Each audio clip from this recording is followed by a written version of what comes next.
akan mengabsen kalian terlebih dahulu. Oke, Yuni, Hadir. Nisa, Hadir. Rica, Ripa, Hadir. Nova, Tia. Hadir. Oke, good, semuanya hadir. Oke, sebelum Ibu menjelaskan materi untuk hari ini, coba mau review dulu materi yang minggu kemarin. Kira-kira apa sih yang Ibu terangkan di minggu kemarin?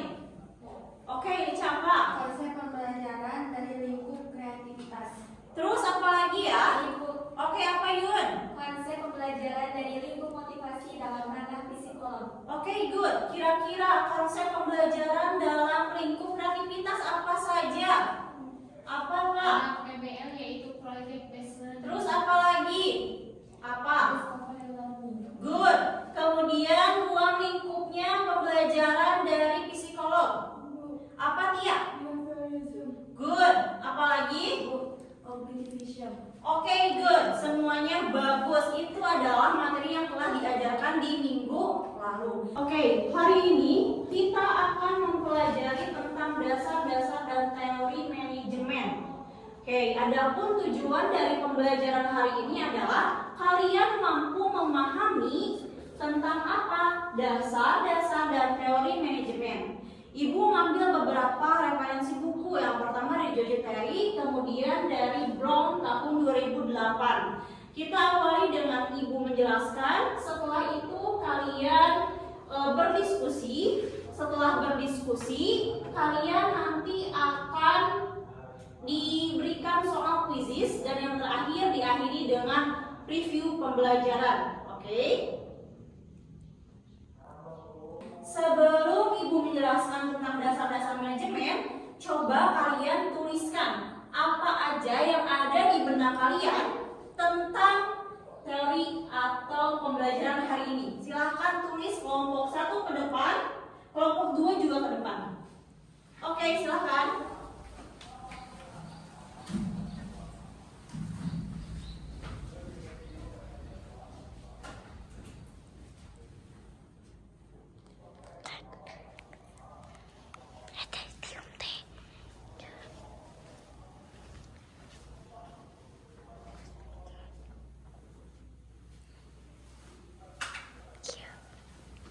Good, next.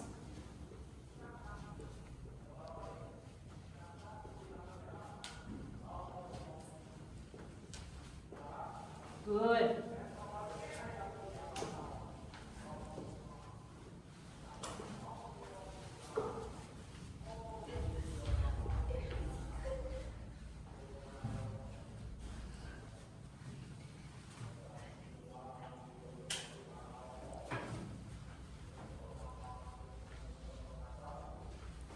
Oke, semuanya bagus ya. Oke, ini adalah penjelasan ataupun kata kunci yang bagus yang kalian sudah ditulis. Dan sebenarnya apa sih dasar-dasar manajemen itu? Oke, kita langsung kaji bersama. Oke, asal-usul kata manajemen. Dari asal bahasa, kata manajemen berasal dari bahasa Latin, Prancis, Inggris. Yang pertama dari Latin, itu manus. Apa itu manus? Artinya tangan. Kemudian bahasa Prancisnya apa? Itu manajemen. Artinya seni mengatur dan mengelola. Bahasa Inggrisnya manajemen. Itu sama dengan pengelolaan, pengaturan, pengarahan, dan sumber daya.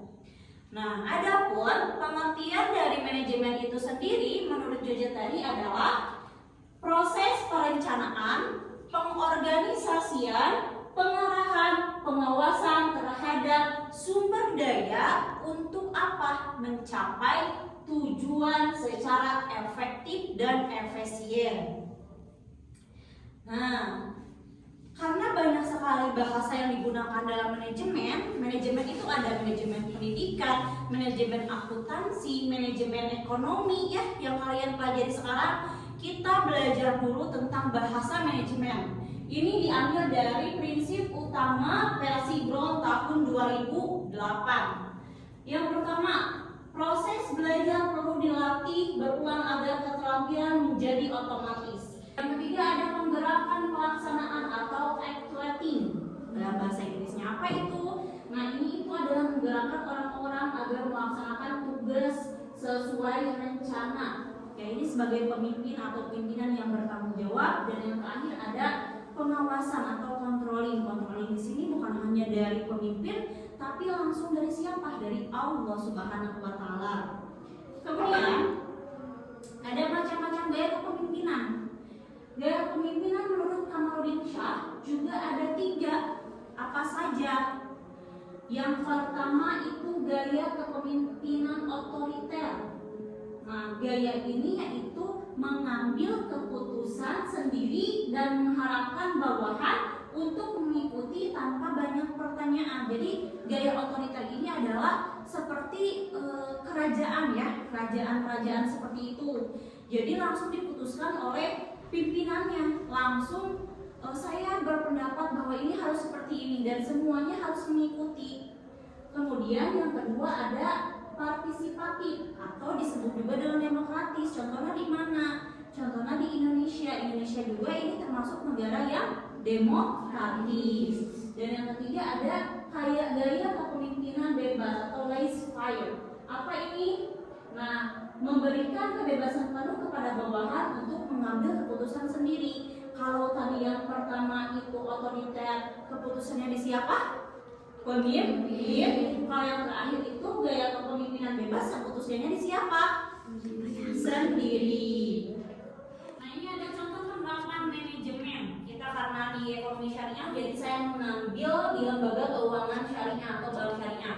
Kita ambil POAC-nya. P-nya apa? Fungsi manajemennya sebagai planning. Berarti tadi itu planningnya itu apa?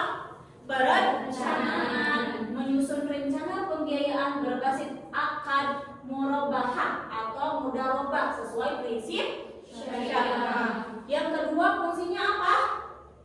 Organizing. Organizing itu apa? Menetapkan struktur kerja, bagian pembiayaan, audit syariah, bagian zakat dan CSR.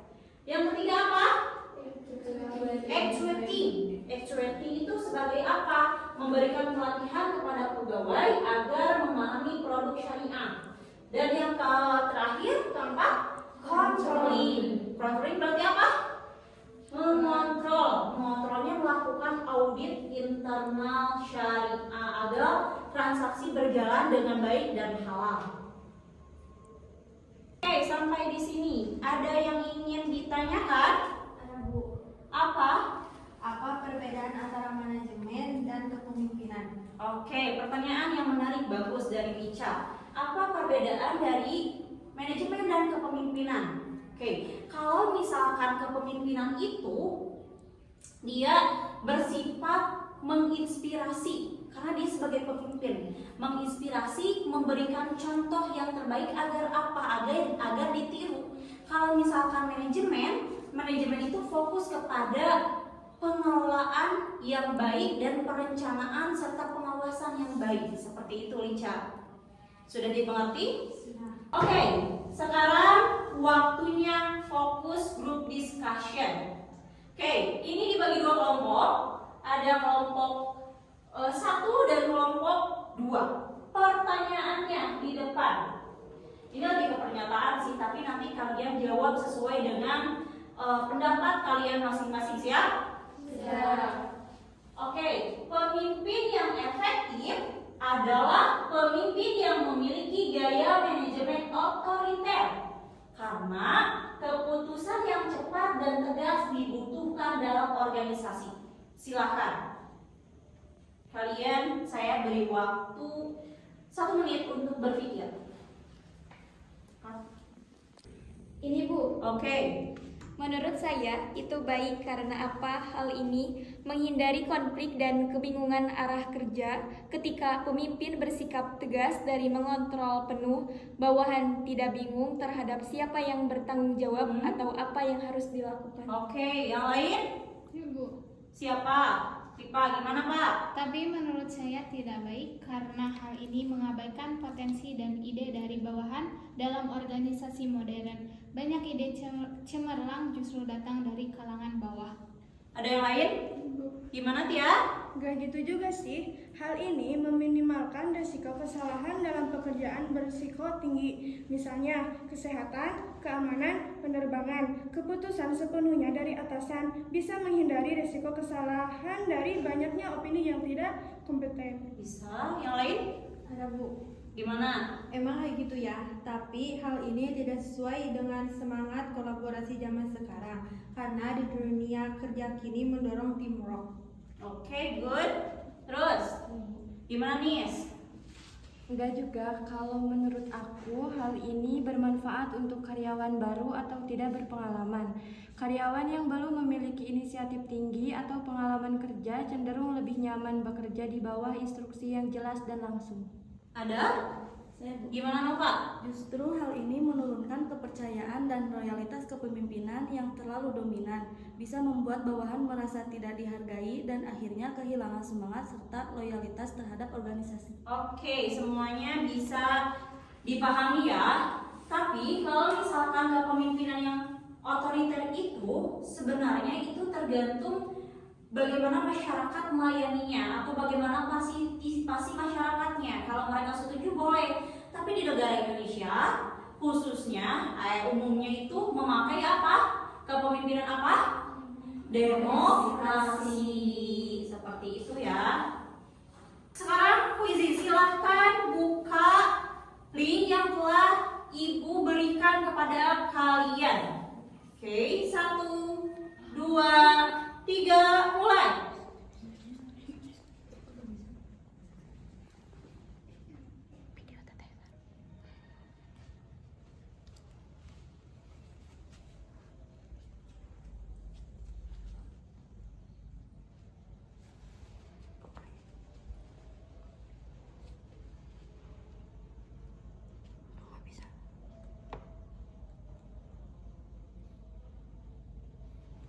Terus Sini.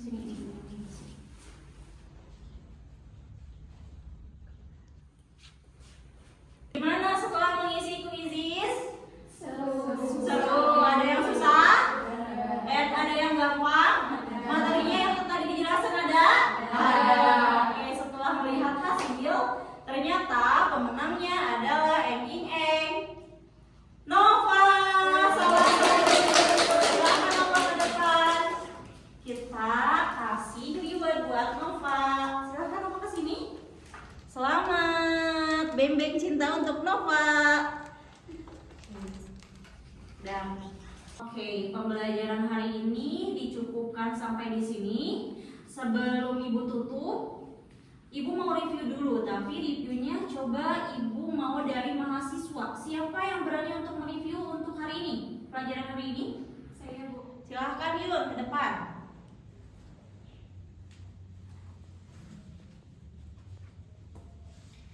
Oke, di sini saya akan sedikit menjelaskan yang sudah Ibu sampaikan, yaitu dasar-dasar manajemen. Manajemen secara umum, manajemen adalah proses perencanaan, pengorganisasian, pengarahan, dan pengawasan terhadap sumber daya untuk mencapai tujuan organisasi secara efektif dan efisien.